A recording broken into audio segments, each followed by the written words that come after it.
늦은 밤 건물 3층에 위치한 고시원에서 화재가 발생했습니다.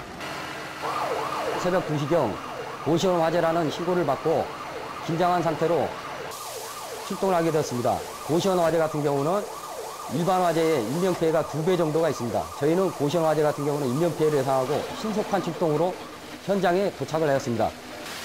고시원에 살고 있는 20여 명이 한밤중에 긴급 대피하는 소란이 벌어졌습니다. 3층으로 속히 진입하여 방 3개가 연소가 되고 있는 중에 저희가 진압을 계속 시도하고 있는 중에 3층 끝방에서 창가 쪽으로 구조의 요청이 있었습니다. 그래서 저희는 사다리를 이용하여서 신속히 구조를 하였는데 그 연기를 많이 마셔가지고 저희가 병원으로 이송하여서 부상자가 1명 발생한 화재였습니다. 다행히 소방대원들의 신속한 진압으로 70대 남성이 약간의 화상과 연기를 마셔 병원으로 이송된 것 외에는 별다른 인명피해가 발생하지 않았습니다. 며칠 후 서울 암사동의 한 고시원에서도 화재가 발생했습니다. 10분여 만에 3,700만 원의 재산 피해를 입힌 채 꺼진 이곳 화재 역시 고시원 내부 방에서 불이 처음 시작된 것으로 밝혀졌습니다. 최근 혼자 사는 사람들이 증가하면서 비용이 저렴한 고시원에서 생활하는 경우가 많아지고 있는데요. 특히 대학가나 전월세가 비싼 도심에는 주거용 고시원들이 많이 들어서고 있습니다. 하지만 공간이 협소한 고시원에서 만약 불이 날 경우 탈출이 쉽지 않아 자칫하면 대형 인명사고로 이어질 수 있습니다. 화재에서 인명피해가 가장 많은 것은 연기부입니다. 구조 요청 시에는 대피를 못하면 무조건 문틈을 막고 젖은 수건이나 그걸로 입과 코를 막고 저희한테 구조 요청을 기다리시면 저희가 신속히 구조해드리겠습니다. 순식간에 모든 것을 잿더미로 만들 수 있는 무서운 화재. 특히 인명피해의 위험이 높은 고시원일수록 평소 소방안전시설 점검을 생활화하고 고시원 이용객들도 부득이 고시원 방 안에서 조리기구를 사용할 때에는 더욱 주의를 기울이며 화재 예방을 위해 노력해야겠습니다.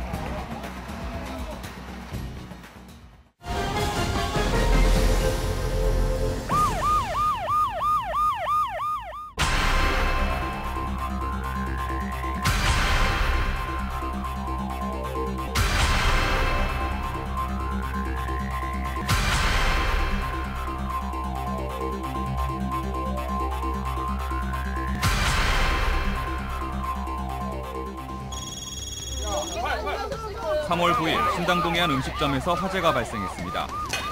이 화재로 만취한 채 식당에 잠들어 있던 60대 남성이 연기를 마셔 병원으로 이송됐는데요. 다행히 20만 원 정도의 비교적 적은 재산 피해만 남긴 채 곧 꺼졌지만 이번 화재는 가스레인지에 올려놓은 음식물이 끓어 넘치면서 시작된 것으로 밝혀졌습니다. 늘 많은 사람들이 이용하는 다중이용업소인 음식점에서의 화재는 아무리 작은 규모일지라도 큰 인명피해로 이어질 수 있다는 점에서 결코 가볍게 넘길 일이 절대 아니라는 점 명심해야겠습니다.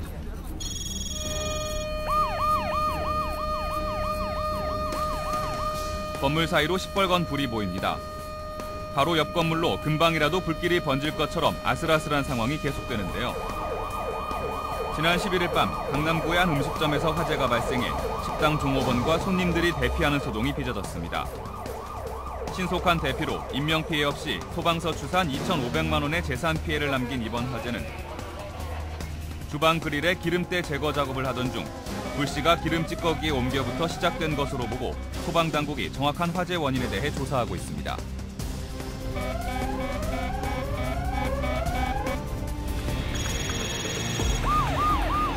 같은 날 양천구에 위치한 지하 노래방에서 화재가 발생했습니다. 노래방 기기에 연결된 멀티 콘센트의 접속 불량으로 화재가 발생한 것으로 추정되는 가운데 장소가 연기 배출이 어려운 지하인데다 공간 또한 협소한 탓에 인명피해가 우려됐지만 다행히 불은 크게 번지지 않았고 콘센트와 전선들이 소실되는 정도의 피해만을 입힌 채 완전히 진화됐습니다. 화재 신고를 받고 긴급 출동한 소방대원들이 식당 내부로 진입합니다. 지난 15일 저녁 서울 도심 명동에 위치한 음식점에서 화재가 발생해 종업원들과 식사 중이던 손님들이 긴급 대피하는 소동이 일어났습니다. 주방에서 조리를 하던 중 갑자기 불길이 올라와 소화기를 이용해 자체적으로 불을 끄려 했지만 불길이 천장을 타고 계속 번지자 그 즉시 119에 신고해 더 큰 피해를 막을 수 있었습니다.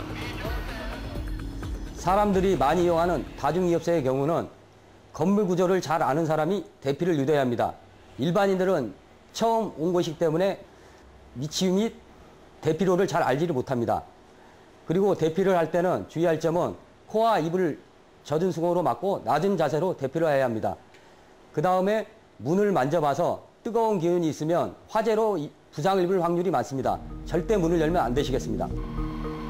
혹시라도 노래방, 식당, 유흥주점, 호텔, 여관 등 사람들이 많이 모이는 다중이용업소에서 발생한 화재 현장에 갇힌 사람들은 반드시 대피유도원의 안내나 통로에 있는 대피유도 등을 따라 낮은 자세로 질서 있게 이동해야 하며 이동 중에는 물에 적신 수건으로 입과 코를 막고 숨을 짧게 쉬어야 유독가스 흡입을 막을 수 있습니다.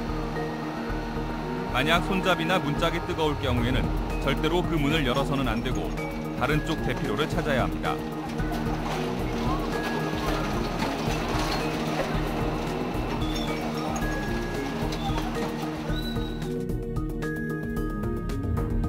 아무리 위급한 상황에 처했더라도 그 무엇보다 중요한 것은 나는 반드시 구조된다는 굳은 신념을 가지고 기다리는 것이며 당황한 나머지 창문 밖으로 뛰어내린다든지 불길이 있는 쪽의 문을 함부로 열어서는 절대 안 되겠습니다.